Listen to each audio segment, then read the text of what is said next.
Buenas a todos, soy Marcelo Bolche y en el video anterior habíamos abordado el asesinato de Kirov muy bien en el marco de Quién fue Joseph Stalin. La colectivización, retomaré el tema. El punto donde nos quedamos fue que Yagoda declaró durante su juicio que sus acciones tenían como objetivo ayudar a que la oposición alcanzara el poder y no contribuir a su propio engrandecimiento personal. Veamos cómo sigue esta historia. En dicho juicio, incluso confesó a su secretario y cómplice Pavel Bulanov que consideraba al Mein Kampf un libro que merece la pena y que le impresionaba el hecho de que Hitler hubiera llegado a la cima empezando como un simple sargento mayor. Yagoda había comenzado su carrera como sargento mayor en el ejército ruso. La purga de estos elementos que se habían infiltrado en el partido y en el Estado era no solo una necesidad, sino, asimismo, una prioridad en el ambiente de tormenta que se avecinaba, con la amenaza internacional de la Alemania nazi y de las potencias del eje, una amenaza terrible que la Unión Soviética debía afrontar ahora. Trotsky tenía una posición totalmente elaborada acerca de que el terrorismo por sí solo no derribaría al gobierno soviético. Los partidarios del terrorismo, la actividad desviacionista y el sabotaje tuvieron que aliarse con los que estaban dispuestos a ir a la guerra contra la Unión Soviética.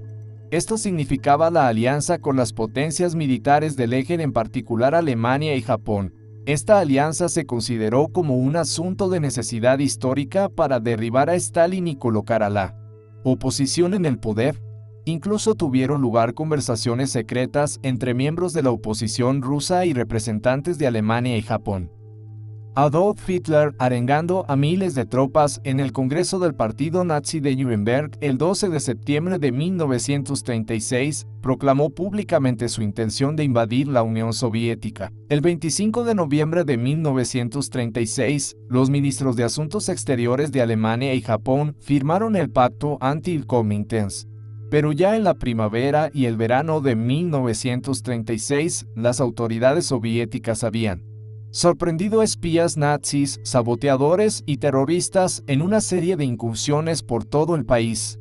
Paso a paso, la quinta columna antisoviética de Trotsky fue destapada y destruida en los meses siguientes. Trotsky había predicho una guerra contra la Rusia soviética en 1937.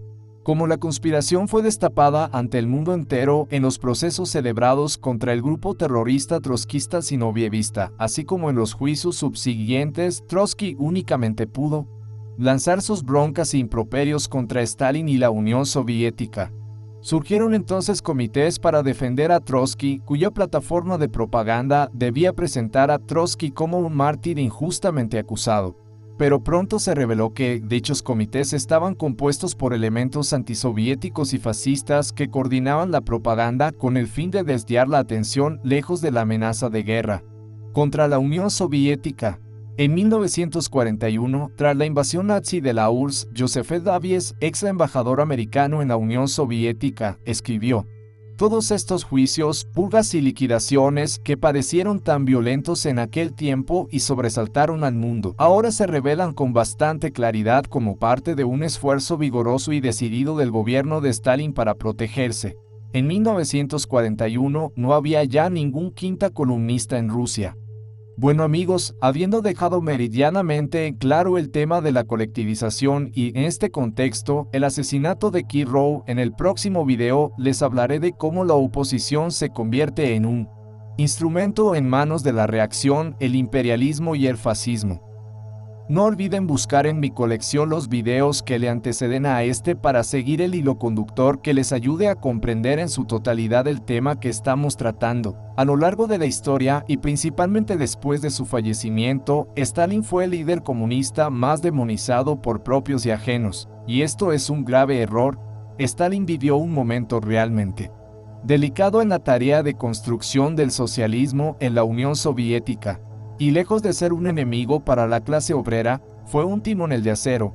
Sin su conducción, la Unión Soviética jamás hubiera alcanzado a ser la superpotencia que fue. A los hombres se les juzga por el momento histórico que les tocó atravesar, sin mentiras ni tergiversaciones. La pregunta es simple: ¿quién ha tratado a lo largo de la historia de mostrar como un demonio a Stalin? La respuesta también es simple, desde las hordas reaccionarias proimperialistas y desde el imperialismo yanqui y su maquinaria propagandística que penetró en muchas cabezas. Pero, como el tiempo siempre pone las cosas en su lugar, hoy en día la imagen de Stalin se está alzando en el corazón de los pueblos, que a costa de tantas penurias se dieron cuenta que este hombre tenía razón y, en consecuencia, se empezaron a informar desde otras fuentes, dejando atrás las oscuras voces imperialistas que tanto daño le han hecho a los pueblos del mundo.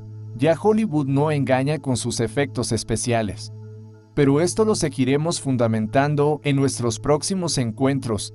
Gracias por su atención y les dejo una de sus proféticas frases. Stalin dijo, sobre mi tumba tirarán toneladas de basura. El viento de la historia se encargará de limpiarla inexorablemente. Nuestro próximo punto a analizar, la oposición se convierte en un instrumento en manos de la reacción, el imperialismo y el fascismo. Hasta entonces.